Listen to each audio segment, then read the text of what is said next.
as you can hear, disconnected the pump. So it was turning on and off, on and off.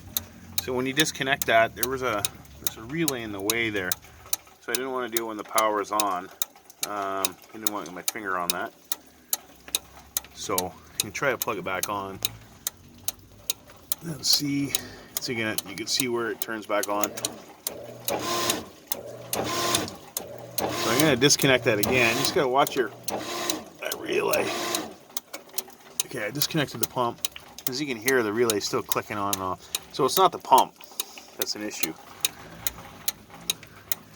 So we're going to click this back on. Careful.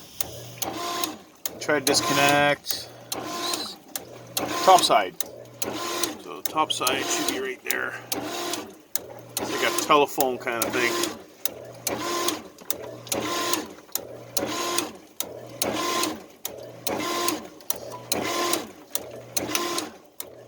Let's see if that works. Hang on, I gotta.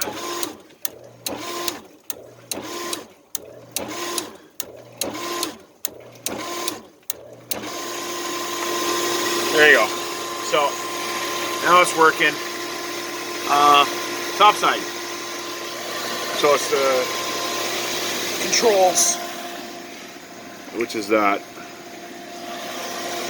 We need new one of those, and that's it for this one anyway. Here, if the relay sticks on, even if when you disconnect that, it's still clicking on and off with the pump disconnected or the top side, then it's the board itself. You have to replace